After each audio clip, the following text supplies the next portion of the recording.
Hello everyone, Radhe Krishna. This is Ayana Agrawal. Today we will read about Keeping Quiet.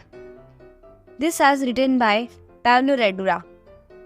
We will also understand the explanation as well as questions plus poetic device and MCQ. So let's get started.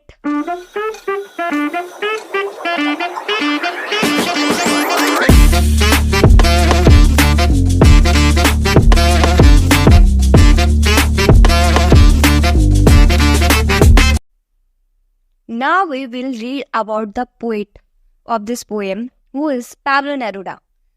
बच्चों देखो, Pablo Neruda was born in 1904 and died in 1973. Pablo Neruda was the pen name of Naftali Ricardo Ryan Busalto, a Chilean poet born in 1904. बच्चों देखो, यहाँ पर pen name का मतलब होता है ऐसा नेम जिसका यूज पोएम्स को रिगार्डिंग किया जाता है. पोएम्स की रिगार्डिंग बोला जाए इन सिंपली मैनर तो is a different name from the real life. इनका जो रियल लाइफ नेम है वो है पैब्लो नेरुदा, बट इनका जो पेन नेम वो है Neftali Ricardo. His poems are known for their beautiful and accessible imagery. इनकी जो पोएम्स है वो बहुत सुंदर और सुलभ कल्पना के बारे में जानी जाती है. अगर अनदर वर्ड्स में एक्सप्लेन किया जाए तो बोला जा सकता है इनकी पोएम में जो कल्पना है बहुत ही सुंदर, सुलभ और सुसज्जित है. ऐसे पोएम जिनको पढ़कर कोई भी पर्सन है वो इजीली अट्रैक्ट हो सकता है. He was awarded the Nobel prize in literature 1971 as well as इनको है ना नोबेल प्राइज से भी अवॉर्डेड किया गया था लिटरेचर के लिए 1971 में. चलो, यहाँ पर हमने पोइट के बारे में समझ लिया. अब हम इसके पोएम की थीम के बारे में समझते हैं. So the poem calls for a pause from our usual chaos to cultivate peace, unity and respect instead of the constant noise of destruction, wars, pollution, violence. The poet asks a moment of silence. In simply word, I define you children. The poem calls for a pause from our usual chaos to cultivate peace, unity and inspection. जो poem के अंदर poet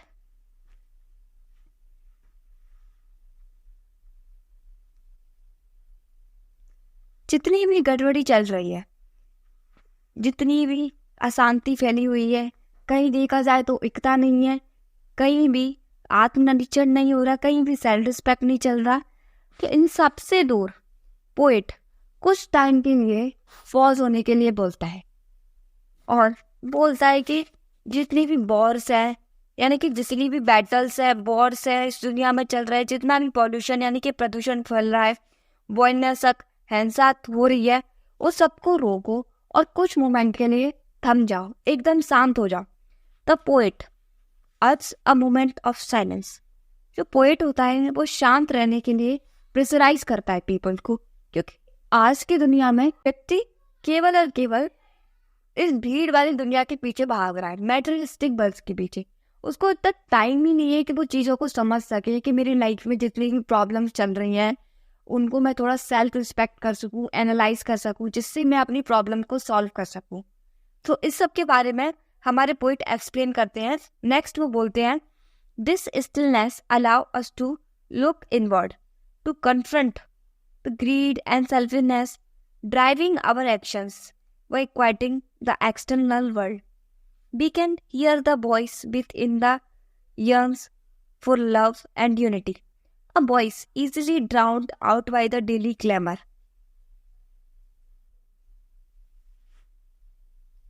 ये जो stillness है वो हमें हमारे अंदर झांकने के लिए और बाहरी वातावरण में शांत रहकर जितनी भी हमारे अंदर लालची है, ग्रीड, सेल्फिशनेस, जितना हम स्वार्थी हैं, उन सभी एक्शंस के बारे में सोच सके और आउटसाइड वर्ल्ड यानी एक्सटर्नल वर्ल्ड के बारे में जो ह्यूमन की वॉइस है, जो लव और यूनिटी है, उसके बारे में थोड़ा सोच सके.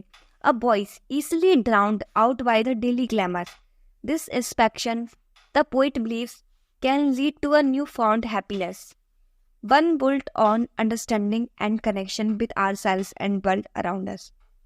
पोइट का बिलीव है कि जब हम शांत रहकर सेल्फ रिस्पेक्ट करेंगे और अपने अंदर की चीज़ों को समझेंगे तो बाहरी इन्वायरमेंट में जितनी भी सारी लड़ाइयाँ, झगड़े, डिस्ट्रैक्शंस, वॉर्स, बैटल्स, जो पॉल्यूशन सारा क्रिएट हो रहा है वो सब खत्म हो जाएगा और ह्यूमन के अंदर काफ़ी इंटरनेट कनेक्शन जुड़ जाएगा.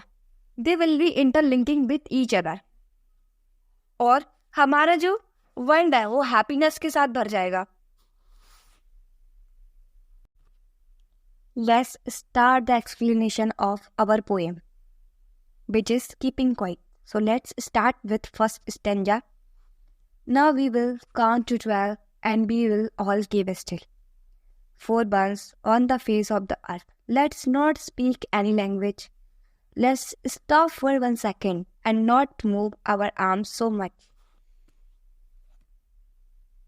Now we will count to 10 and we will keep still. यहाँ पर पोइट बोलते हैं अब हम सब लोग 12 तक गिनेंगे और सब एकदम शांत हो जाएंगे. बच्चा स्टिल का मतलब होता है यहाँ पर मोशनलेस, मीन्स कुछ मोमेंट के लिए बिल्कुल शांत हो जाना, बिल्कुल, और सेल्फ रिस्पेक्ट करना चीज़ों को. 4 buns on the face of earth. 4 buns का मतलब होता है यहाँ पर एक बार के लिए. 4 buns on the face of earth means on the face of earth simply means जिस पर हम रह रहे हैं उस पृथ्वी पर, उस धरातल पर. Let's not speak in any language. किसी भी लैंग्वेज में बात नहीं करते, बिल्कुल. Let's stop for 1 second and not move our arms so much. 1 second के लिए सब शांत हो जाते हैं. Let's stop and not move our arms so much. और अपनी बॉडी को इधर उधर नहीं करते. अपनी जो आर्म्स है, अपनी जो बाहें और भुजाएं, उनको बिल्कुल भी ज़्यादा नहीं फैलाते, बस शांत हो जाते हैं बिल्कुल. It would be an exotic moment without rush, without engines. We would all be together in a sudden strangeness. Exotic. बच्चों यहाँ पर exotic का मतलब हुआ unusual, विचित्र.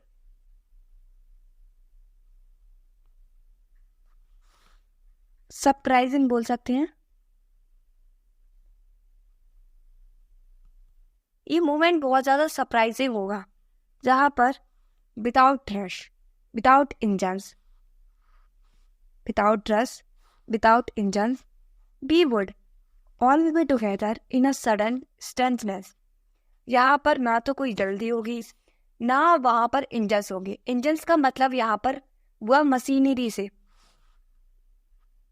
जितनी भी cars, buses, train, ship, aeroplane, helicopter, सारी मशीन्स कुछ टाइम के लिए स्टॉप हो जाएंगी. वहाँ कुछ भी नहीं होगा. We would all be together. हम सब लोग एक साथ होंगे. In a sudden strangeness, एक अजीब सी विचित्रता में. रश का मतलब हुआ यहाँ पर जल्दी. हैस्ट. एक्सोटिक का मतलब हुआ unusual. Fishermen in the cold sea would not harm whales, and then men gathering salt would look at these hurt hands. Fisherman.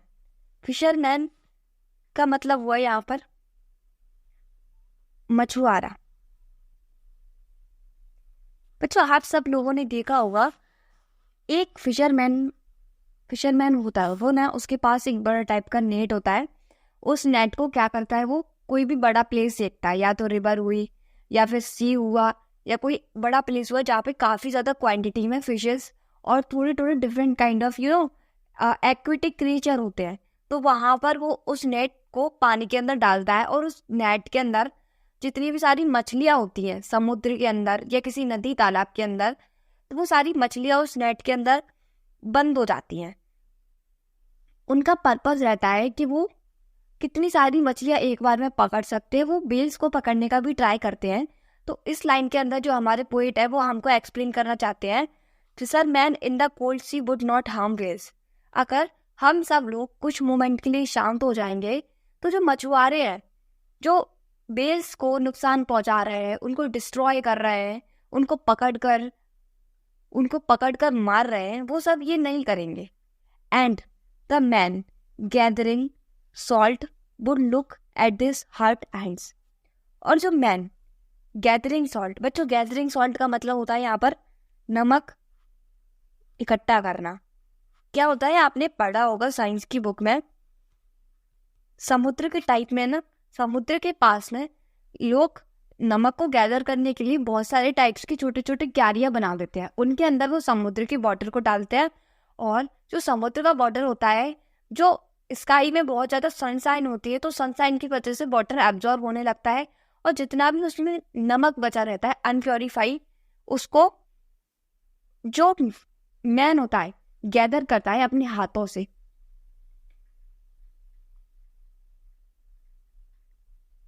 तो उसके हाथों में बहुत सारे कट लग जाते हैं, क्योंकि वो नमक अनप्योरीफाई होता है कम्प्लीटली। तो इस लाइन में जो हमारे पोएट है वो हमको एक्सप्लेन कर रहा है, gathering salt would look at this hurt hands. जो बंदा समुद्र के पास में नमक को गैदर कर रहा है अपने हाथों से, वो नमक उसके हाथों को हर्ट नहीं करेगा, मतलब उसके हाथों में बिल्कुल भी चोट नहीं पहुंचाएगा। कितनी ब्यूटीफुल सी लाइन यहाँ पर पोएट हमें एक्सप्लेन कर रहा है कि हमें ना कुछ मोमेंट के लिए शांत रहना है, हमें बिल्कुल भी जल्दबाजी नहीं करनी किसी चीज़ में, हमें शांत रहकर सिर्फ 12 तक गिनना है।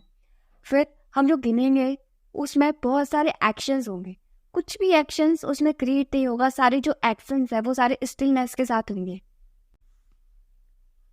दोस्त नेक्स्ट स्टैंजा के अंदर अपन समझते हैं, दोस्त who prepare green Wars with gas, wars with fire, victory with no survivors, would put on clean clothes and walk about with their brothers।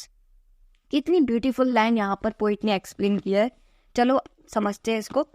Those who prepare green wars, मतलब ऐसे लोग जो आस पास की बॉर्डर्स पर, यानी आस पास के सरफेस पर जहाँ पर बहुत सारी ग्रीनरी है, ग्रीनरी से मतलब हुआ हरियाली वाले प्लेस पर, जैसे कि जिस पर हम रह रहे हैं, वहां पर बहुत सारी बैटल्स लड़ते हैं।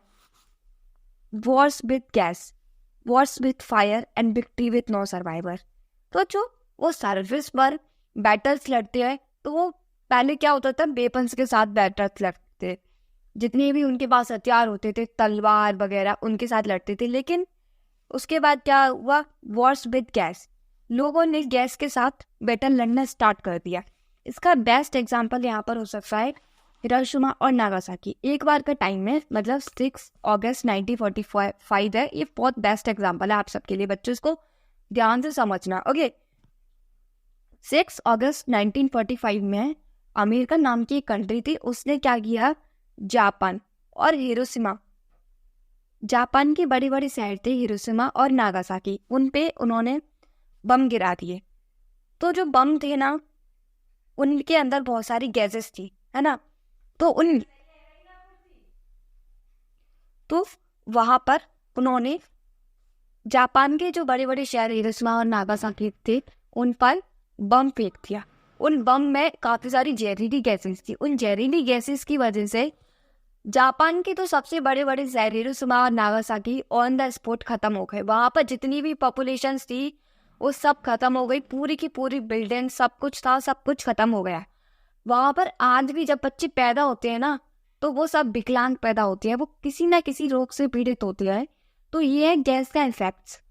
तो यहाँ पर हमें पोइट एक्सप्लेन करना चाहते हैं कि हम कुछ मोमेंट के लिए शांत हो जाएं, और हम जो भी बैटल्स वगैरह लड़ रहे हैं उन सबको बंद कर दे, क्योंकि इन सब बैटल्स की वजह से हमें कुछ नहीं मिल रहा, इसकी वजह से सिर्फ हमारी अर्थ कंप्लीटली डिस्ट्रॉय हो रही है। वॉर्स विथ फायर, फायर इसका मतलब है जो हम बंदूक के साथ या किसी भी अन्य टाइप के इक्विपमेंट के साथ बैटल्स लड़ रहे हैं, उनकी वजह से भी पृथ्वी बहुत कंप्लीटली हार्म हो रही है। विक्ट्री विथ नो सर्वाइवर, जब युद्ध लड़ते हैं तो युद्ध लड़ते टाइम बहुत सारे लोग खत्म हो जाते हैं, बहुत कम लोग बचते हैं।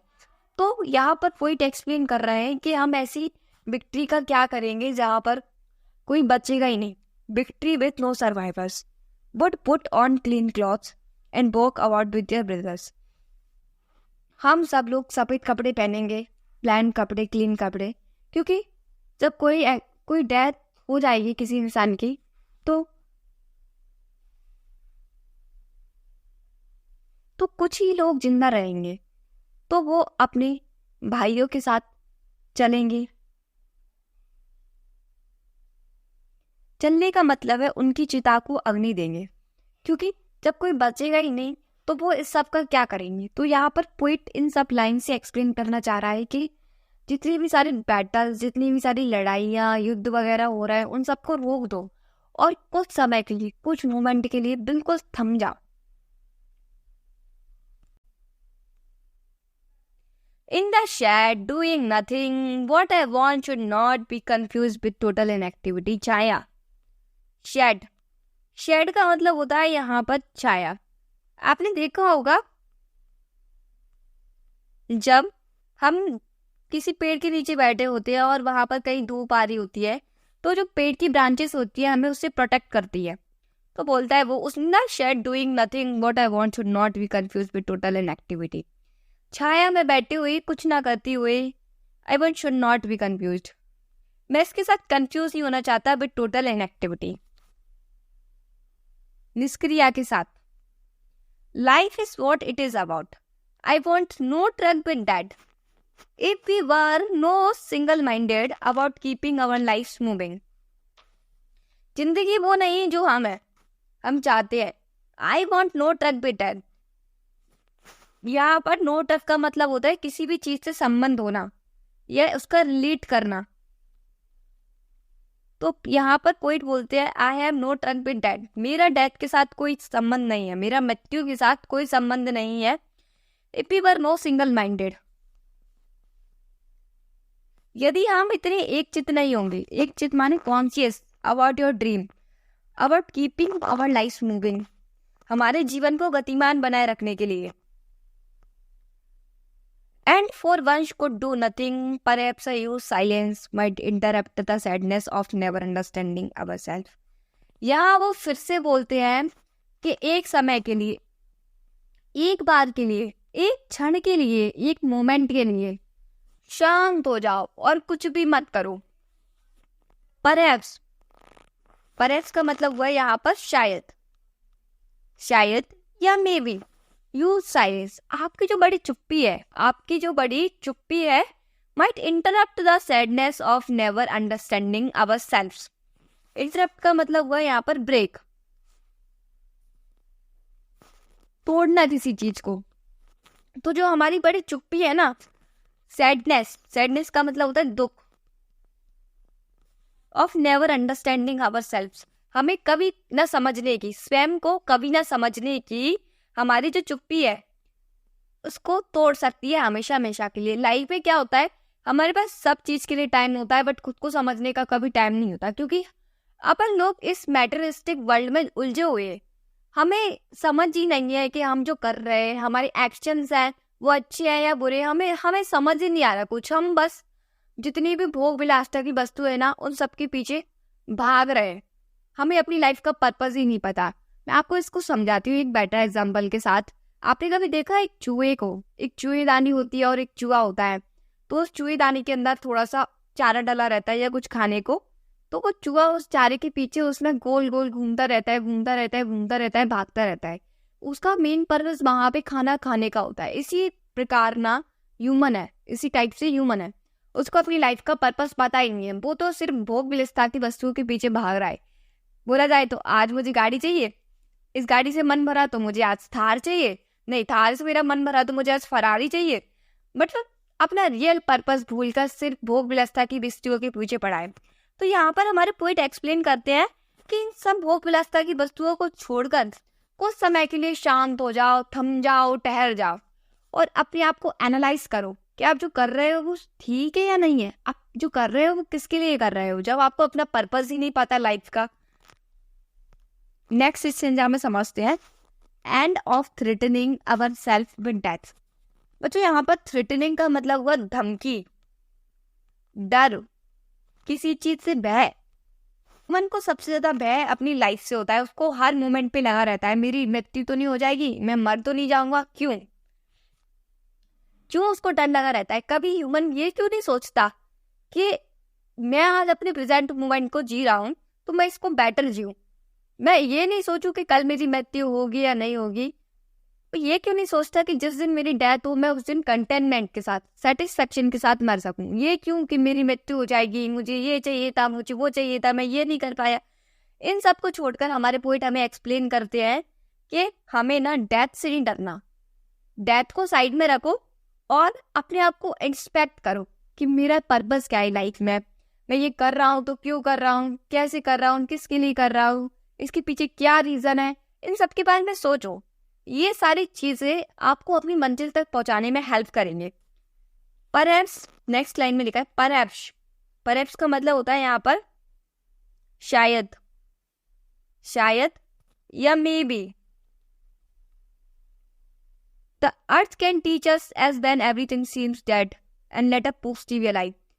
हमारी पृथ्वी हमें जब सिखाती है तब हमें सब निर्जीव लगता है, सब जब डेड लगता है हमें ये तब भी जिंदा रहने के लिए सिखाती है। देखो नेचर में कोई भी चीज लिविंग नहीं है, सब चीज नॉन लिविंग है, लेकिन वो नॉन लिविंग होते हुए भी लिविंग है। जैसे सारे पेड़ पौधे, नदियाँ, पहाड़, जब नदियाँ चलती है तो उसकी कलकलाहट से गूंजती है। आसपास का जो वातावरण होता है, इन्वायरमेंट होता है, जो पेड़ गुनगुनाते हैं, भौरे, ये सारी चीजें एक निर्जीव होते हुए ना हमें डेड होते हुए हमें अलाइव वाली फीलिंग देती है। ऐसा क्यों? जब नॉन लिविंग थिंग लिविंग होने का फील कर सकती है तो लिविंग क्यों नहीं कर सकता लिविंग होने का feel?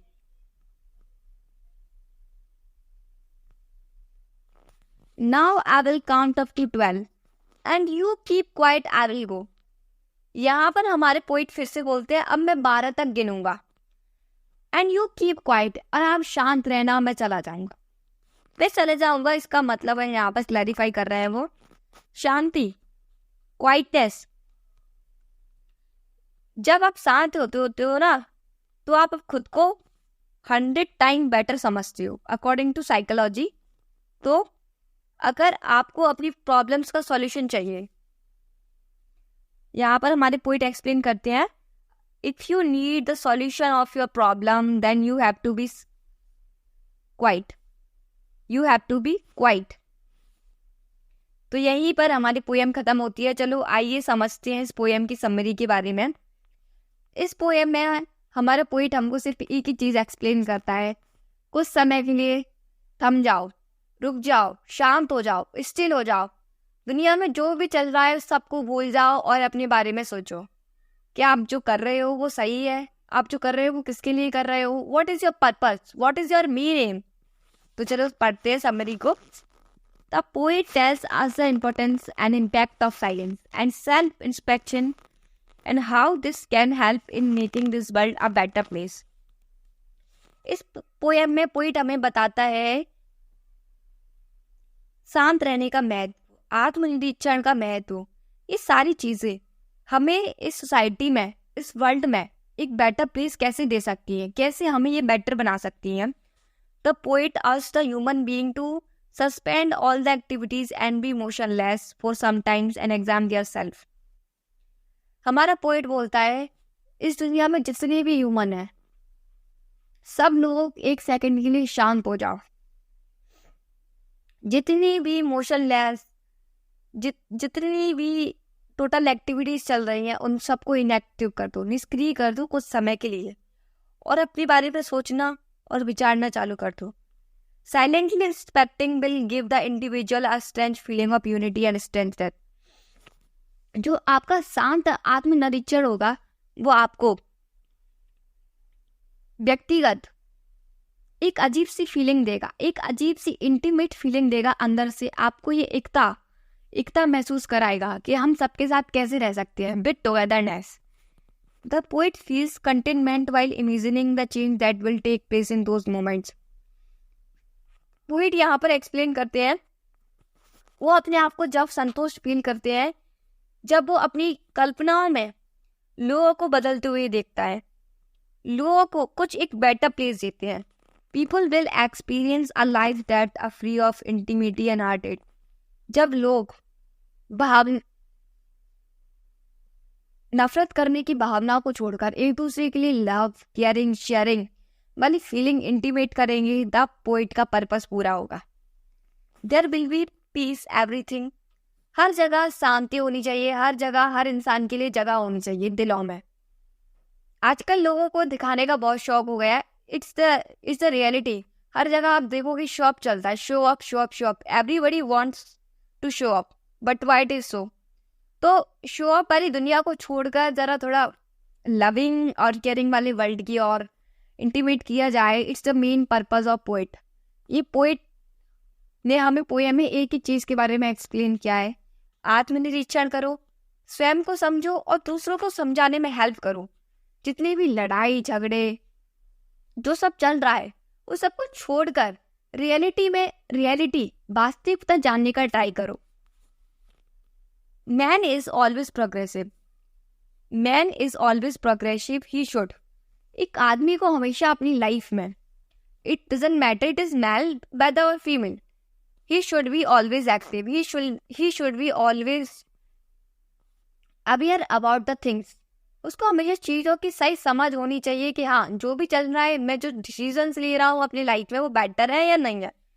he should not be inactive but a little stillness is important। उसको बिल्कुल भी अपनी लाइफ में निष्क्रिय नहीं होना, बट जितना भी स्टिलनेस है वो थोड़ा सा इम्पोर्टेंट है, क्योंकि स्टिलनेस ही आपको बेटर बनाने में हेल्प करेगा। The earth is our teacher. जो पृथ्वी है वो हमारी टीचर है। And we learn through earth from time to time. और हम इस पृथ्वी से समय समय पर सीखते रहते हैं। Everything is alive and change the law of nature. इस दुनिया में हर चीज जीवित है and change the law of nature. और प्रकृति का नियम है बदलाव। तो इस नियम को फॉलो करो। अगर आपको जिंदगी में कुछ बनना है, हासिल करना है और सक्सेस पानी है, और खुद को सेल्फ रिस्पेक्ट करो। Guys, it's time to think about NCERT questions. So let's start NCERT question. First, we will read only NCERT question. Ask me why it is so? Because according to boards, on the point of view of boards, most of the questions comes from only from NCERT. 99.99.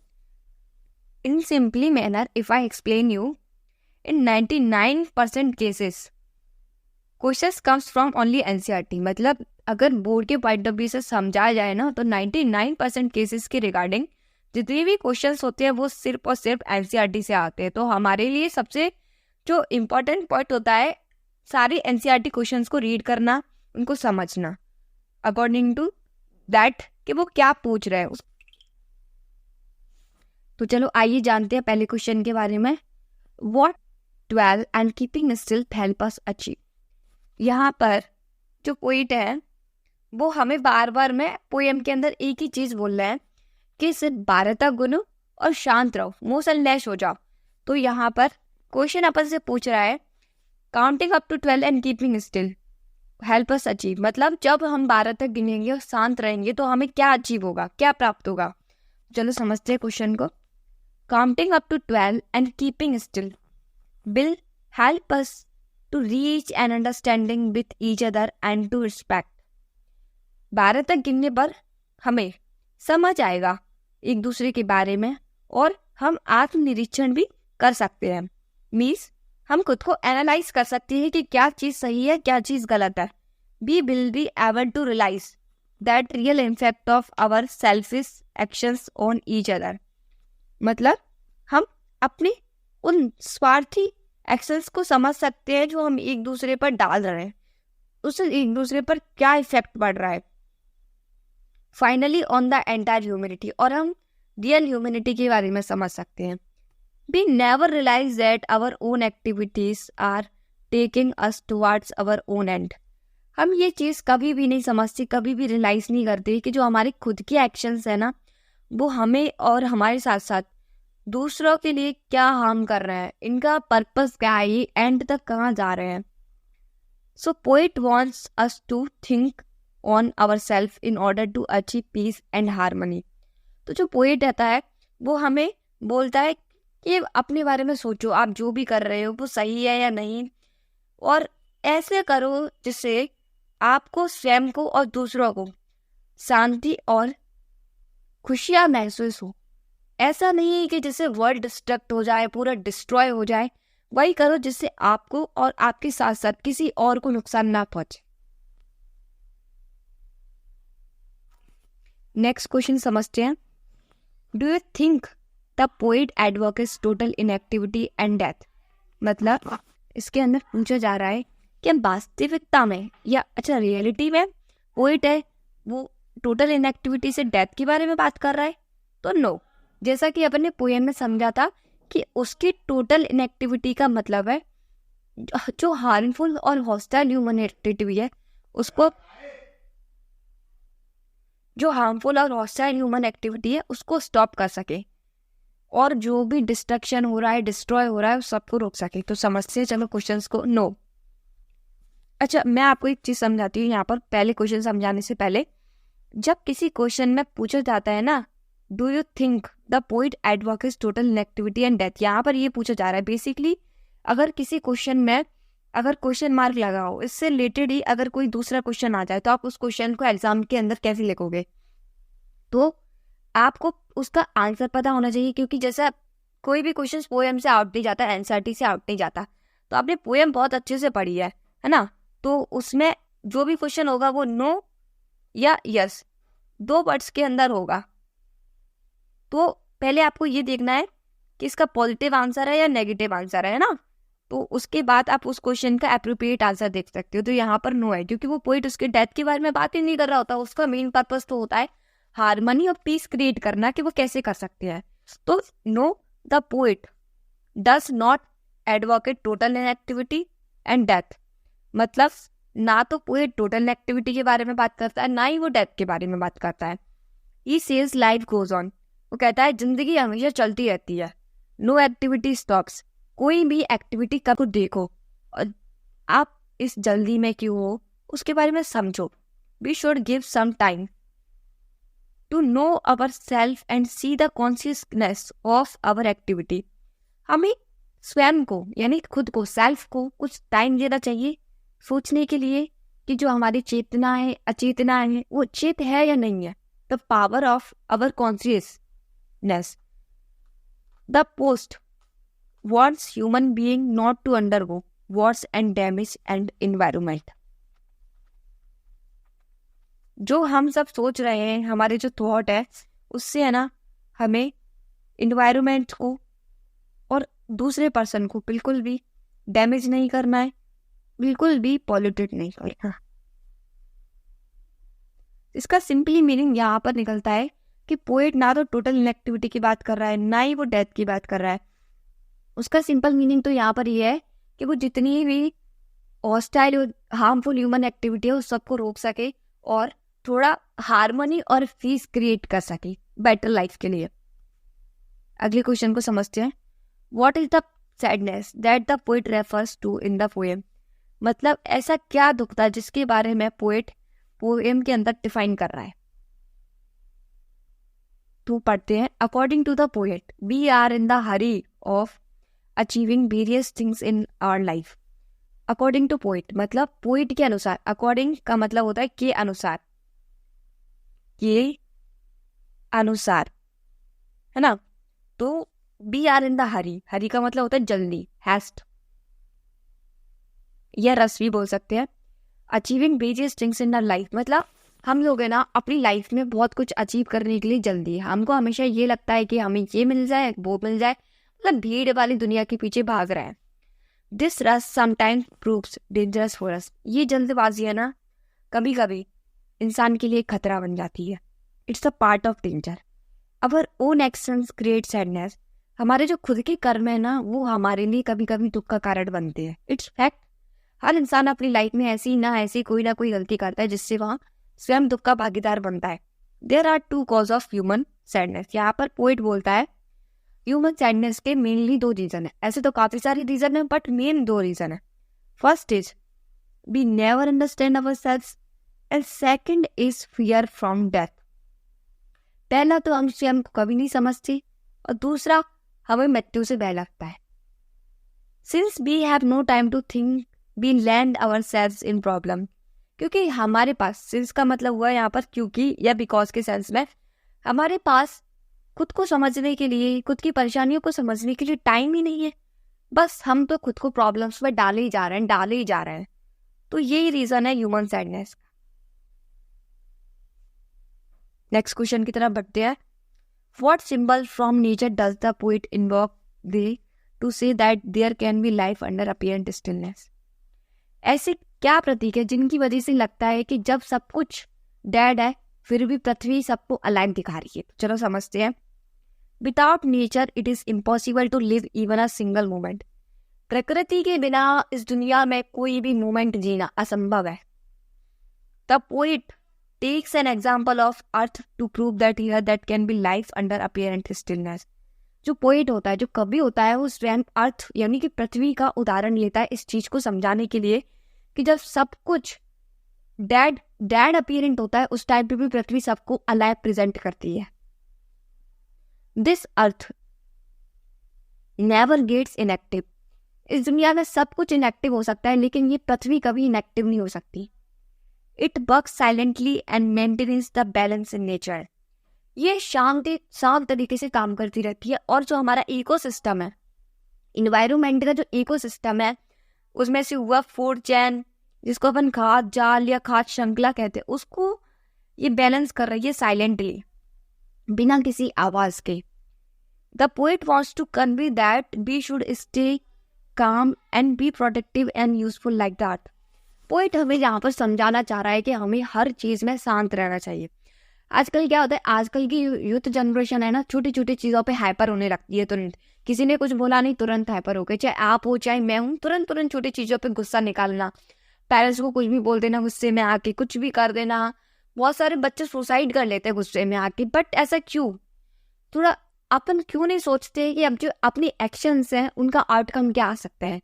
तो यहाँ पर जो हमारे Pablo Neruda है ना, इस चीज को बहुत ब्यूटीफुली डिफाइन कर रहे हैं कि जो हमारे एक्शंस है ना, हमारे लिए दुख का कारण बनते हैं, किसी और के लिए नहीं। जो बच्चे ना गुस्से में आके कभी कभी सुसाइड कर लेते हैं, क्यों करते हैं वो सुसाइड? जरा आपने कभी सोचा है खुद से? हाँ, माना मैंने लाइफ में जॉब्स हुए, मार्क्स हुए, सारी चीजें बहुत ज्यादा मैटर करती हैं, बट आपकी लाइफ से ज्यादा तो नहीं ना।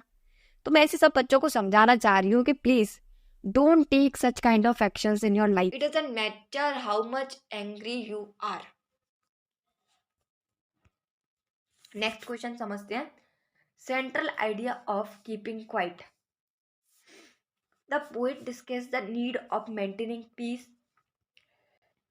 The poet discussed the need of maintaining peace and silence. जो poet होता है वो शांति और साइलेंस के बारे में बात करता है।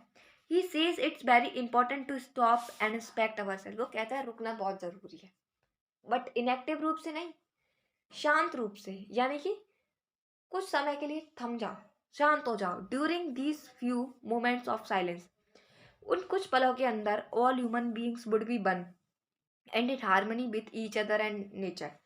उस सब पलों के दौरान कोई अपना नहीं होगा, कोई मेरा नहीं होगा, सब एक साथ रहेंगे ग्रुप में, gathering. This oneness in the most desirable for the survival of the earth of the human beings। ये जो इच्छा है ना, वह मानव जाति को एक कर सकती है। This will make the world a better place to live। ये सारी चीजें ना हमारी दुनिया को बहुत अच्छा इंसान बनाएंगी रहने के लिए, लोगों को प्लेस देंगी, हमें पृथ्वी में बेटर प्लेस मिलेगा रहने के लिए। क्योंकि आजकल जो लड़ाई झगड़े, कोलाहल, शोर, traffic, pollution, destruction, destroy, Wars वगैरह हो रहे हैं, उन सबसे हमारी पृथ्वी पूरी तरह खत्म हो चुकी है। तो मैं आप सब लोगों को एक ही चीज समझाना चाह रही हूँ, आप इस देश की आने वाली भावी पीढ़ियां, you are the future of this country, you are the future of this country, you are coming generation. So please be aware and take some steps to make your earth better, because you are the only one who will live here, not others। Guys, it's time to read about the poetic device as I taught you in our first lecture. Now we read in the next lecture, okay? So first we will read about the alliteration. First we read what has written in this line. After that I will explain you. The repetition of consonants sound at the start of two or more closely placed words. Bill. W sound is repeated. B boat. W sound is repeated. Sudden is tenseness. S sound is repeated. His heart. Hands. S sound is repeated. Was with. W sound is repeated. Clean cloth. C sound is repeated. So बच्चों आप यहाँ पर समझ रहे होंगे 2 words given है जिसमें से पहला वर्ड और उसके बाद वाला वर्ड उनका फर्स्ट जो कॉन्सोनेंट्स है वो सेम है. जैसे इसमें क्या था स्टार्टिंग में W, देन S, H, ऐसे कुछ करके जितने भी वर्ड्स थे लेटर थे उन लेटर का साउंड रिपीट हो रहा है. तो सिंपली मीन्स अगर आपके पास एग्जाम में ये क्वेश्चन आ जाता है एलिट्रेशन वाला, आपके पास कोई एमसीक्यू आ जाए उसमें आपके पास लिखा हो alliteration, simile, anaphora and personification, तो आपको उसमें अगर ये वर्ड आ जाए क्लीन क्लॉथ्स तो आप वहां पर क्या टिक करोगे? आपको आंख बंद कर टिक करना है एलिट्रेशन. ओके, नेक्स्ट है आपका एनाफोरा. एनाफोरा का मतलब है to consecutive lines starting with the word let's. Let's not speak in any language, मतलब कोई भी सेंटेंस है उस सेंटेंस के आगे अगर आपको लेट्स देखने को मिल जाता है लेट्स, तो वहां पर आपको एनाफोरा टिक करना है. That's it. एलिट्रेशन के अंदर साउंड रिपीट होगा कॉन्सोनेंट्स वाला और आपके एनाफोरा के अंदर आपका लेट्स आएगा. That's it. नेक्स्ट है assonance. Use of bubble. Victory with no survivors. Would put on clean clothes and walk about with their brothers. Use of vowel sound, मतलब ऐसा कोई भी सेंटेंस जिसके अंदर वॉवल साउंड आता है. जैसे यहाँ पर आपका देखा जा रहा है ओ आ रहा है, यहाँ पर आपका ई आ रहा है, तो मतलब जो भी आपकी वॉवल्स होते हैं ए, ई, आई, ओ, यू, 5 वॉवल्स होते हैं, उनमें से आपका कोई भी साउंड अगर रिपीट होता है वहां पर आपका एसोनेंस आ जाएगा. That's it. आपका नेक्स्ट है एंजामेंट. ओके, इसमें क्या लिखा है? And for once could perhaps use silence of threatening ourselves with death. ऐसे ही आपका रिपीटेशन आ जाएगा, ऐसे ही आपका पर्सोनिफिकेशन आ जाएगा. पर्सोनिफिकेशन जैसे मानवीकरण किया जाता है नॉन लिविंग थिंग्स का लिविंग थिंग से, और रिपीटेशन के अंदर कोई भी वर्ड अगर बार बार में रिपीट हो रहा है तो दैट इज कॉल्ड रिपीटेशन. आपके यहीं पर पोएटिक डिवाइस खत्म होते हैं. It's time to read about the MCQ questions. Okay, ये आपकी बोर्ड एग्जाम्स के रिगार्डिंग बहुत हेल्प करेंगे. हर बोर्ड्स के अंदर एमसीक्यू वाले टॉपिक्स में से 5 to 10 मार्क्स के क्वेश्चन जरूर पूछे जाते हैं. आपका पहला क्वेश्चन है कीपिंग क्वाइट हमें क्या सजेस्ट कर सकता है, क्या करता है या क्या कर सकता है? हमारे इसकी पोएट है पैब्लो नेरुदा. तो पैब्लो नेरुदा ने पूरी पोएम के अंदर आपको केवल एक ही बात डिफाइन की है, वो है सेल्फ रिस्पेक्ट एंड साइलेंस. तो इसमें क्या लिखा है? पहले ऑप्शन में देखा जाए तो टी टू नीड और साइलेंस इन लाइब्रेरीज. नो. क्या वो ऐसा बोलते हैं कि हमें लाइब्रेरी में शांत रहने की जरूरत है? नो. सेकेंड है अ moment of peace and reflection. तो ये तो बोलते हैं, तो इस पर टिक मारा. And the third one a punishment for talking too much. No, ये भी नहीं बोलते वो. अब बोलते हैं lack of interesting things to say. ये भी नहीं बोलते. इसका आंसर हुआ आपका second one a moment of peace and reflection. Next question है आपका the poem refers to a world with no rush of engine that implies. Guys, what is our second MCQ? So let's read about it. The poem refers to a world with no rush of engine. आपको मैंने rush का मतलब क्या बताया था? Has, जल्दी, quickly. तो हमको जो रश रहती है ना अपने काम के लिए, क्या भाई मुझे करना है, किसी और चीज़ के बारे में, सिर्फ सेल्फिशनेस, तो वो उस रस के बारे में बता रहे हैं कि रस ऑफ इंजन्स. यहाँ पर वो इंजन्स की रस के बारे में बता रहे हैं. अ टेक्नोलॉजी एडवांसमेंट, ये तो नहीं है क्योंकि वो टेक्नोलॉजी के एडवांसमेंट के बारे में तो नहीं बता रहे होते हैं. अ सडन पावर आउटेज, इसके बारे में भी नहीं बता रहे होते हैं. वो बोलते हैं a peaceful and silence environment. मतलब अगर जिस वर्ल्ड के अंदर मशीनरी युग नहीं हो, अपना जो आज की दुनिया है ना, आधुनिक वर्ल्ड, अपना जो मॉडर्न एज है, मॉडर्न एरा है, वो अपना फुल ऑफ मशीनरी है, इसमें मशीन्स के अलावा और कुछ नहीं है। तो वो सिंपली बोला जा रहा है a peaceful and silence environment. जिसमें मशीनरी नहीं होगी वो एनवायरनमेंट बहुत ज़्यादा पीसफुल होगा। क्योंकि इसके अपन देख सकते हैं एडवांटेज और डिसएडवांटेज देखेंगे पहले अपन। अगर जिस इलाके के अंदर मशीन्स नहीं होंगी तो वहाँ पे पॉल्यूशंस नहीं होगा, पॉल्यूशंस नहीं होगा तो इन्वायरमेंट के अंदर कोई भी हार्मफुल गैसेस नहीं होंगी, और हार्मफुल गैसेस नहीं होंगी तो ना तो जो अपनी अंटार्कटिका में ओजोन लेयर में डिप्लेक्ट हो रहा है वो डिप्लेक्ट भी नहीं होगा।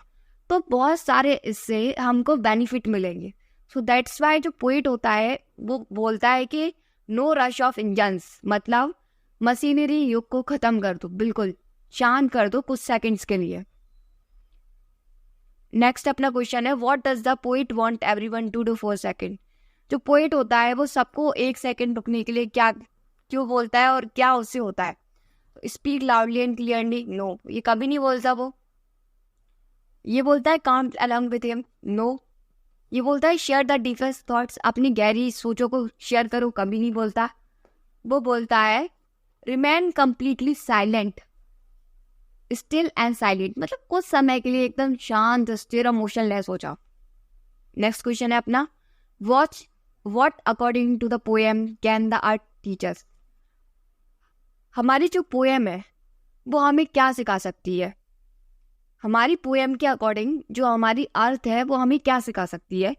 तो the importance of material procession, no, wrong. How to build complex and machine, मतलब जटिल से जटिल या डिफरेंट काइंड ऑफ मशीन्स कैसे बिल्ड कर सकते हैं, नो। और the secrets of the universe, never. अपना जो पोएम है, अपना जो पोएम के अकॉर्डिंग जो अपना अर्थ है वो अपन को सिखाता है कि the value of peace and quite, मतलब शांति और समृद्धि की क्या वैल्यू है, तो इस पर टिक हो जाएगा ये। नेक्स्ट अपना क्वेश्चन है why does the speaker ask the reader to keep quiet. जो स्पीकर होता है, स्पीकर का मतलब होता है वक्ता, वक्ता बोले तो नैरेटर, जिसने पोएम लिखी होती है। जो अपन लोग पढ़ रहे हैं इसको अपन को शांत होने के लिए क्यों बोलता है? तो जैसा अपन ने पोएम के अंदर समझा, वो बोलता है शांत होने के लिए क्योंकि बहुत सारे वॉर्स हो रहे हैं, पॉल्यूशन हो रहा है, जो अपनी आइज है ग्लेशियर्स में जो आइस पिघल रही है, बेल्स को हार्म हो रहा है, जो सॉल्ट गैदरिंग कर रहा है उसके हाथों को हार्म पहुंच रहा है।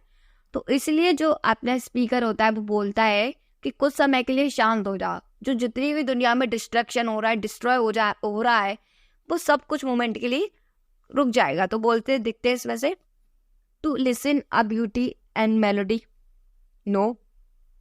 To appreciate the beauty of nature, no. To avoid interrupting an important message, no. वो बोलता है to calm silently with him. What can be achieved through moments of silence as suggested in the poem? हम शांत रहकर क्या पा सकते हैं? तो हमने सुना था ना, शांत रह के हम अपनी लाइफ के बारे में सोच सकते हैं और अपनी लाइफ को पीसफुल बना सकते हैं। तो इसमें देखते हैं increase productivity, no.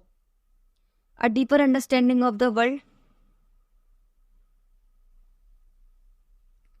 No. More opportunities to talk, no. शांत रहकर हम एक पीसफुल लाइफ और थोड़ा एक्साइटेड लाइफ को क्रिएट कर सकते हैं। Who is the poet of keeping quiet. जैसे कि बच्चों मैंने आपको बार बार में स्टार्टिंग में पोइट के बारे में बताया था, उनका पेन नेम भी डिफाइन किया था। तो बताओ, रविन्द्रनाथ टैगोर था? नहीं। विलियम वर्ड्सवर्थ था? नहीं। सरोजनी नायडू था? नहीं। बचा कौन सा? Pablo Neruda. तो उस पर टिक मारो। What increase a barrier between humans and nature according to the poem? मतलब प्रकृति और मानव के बीच में बैरियर का मतलब होता है अवरोध, ब्रैकेट। तो वो सारे काम कौन कर रहा है? The beauty of flowers, no. The baseness of the sky, no. The mysteries of ocean, no. वो हमें बता रहा है the constant noise and activity, जो हम लगातार शोर कर रहे हैं, लगातार जो क्रिया कर रहे हैं ना, वो इंसान और प्रकृति के बीच में अवरोध बन रहा है। नेक्स्ट क्वेश्चन है what is the significance of counting to 12 in the poem. 12 तक गिनने से क्या तात्पर्य है पोएम के अंदर? It represents the passage of time, it is said to pair, it has fewer focus, it's a random number.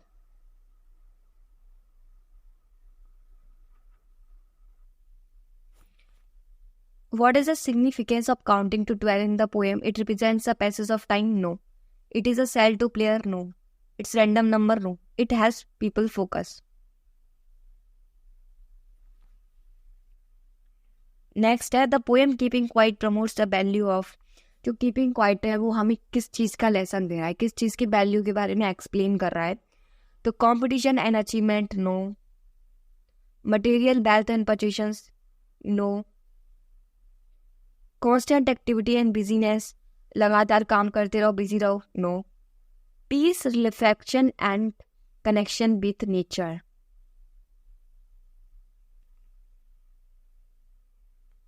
बच्चों यहीं पे आपकी पोएम की poetic device, question answer, summary, themes और पोएम का एक्सप्लेनेशन खत्म होता है. आइए चलिए जानते हैं इसके वोकैबुलरीज के बारे में.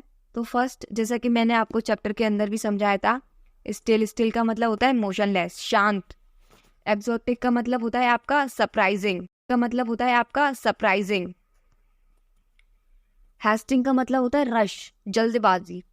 हार्मफुल, हर्ट, नुकसान पहुंचाना, जिसमें अपन पैरा में पढ़ा था hurting of hands, hurting of bells. Victory, victory with no survivors, तो इसका मतलब होता है विजय. सेकंड वन है सर्वाइवर्स. सर्वाइवर्स का मतलब होता है जीवित बचे लोग, मतलब the person who are left in the world. Confuse का मतलब होता है भ्रम में रहना, कंफ्यूज कंप्लीटली, कुछ समझ ना आना कि क्या सही है क्या गलत है. एंड द नेक्स्ट वन है इनएक्टिविटी. इनएक्टिविटी का मतलब है निष्क्रिय हो जाना कंप्लीट, कुछ समझ ही नहीं आना कि हाँ. नो ट्रक विद डेट का मतलब होता है किसी चीज से संबंध होना, ये एक फ्रेजल वर्ब है. एंड द नेक्स्ट है इंटरप्ट. इंटरप्ट का मतलब होता है ब्रेक, कंप्लीटली, रुकावट. एंड नेक्स्ट है थ्रेटनिंग. थ्रेटनिंग का मतलब होता है इंडेंजरिंग, धमकी देना या खतरे में डालना. तो यहीं पर आपकी वोकैबुलरीज खत्म होते हैं, साथ ही पूरी पोएम खत्म होती है.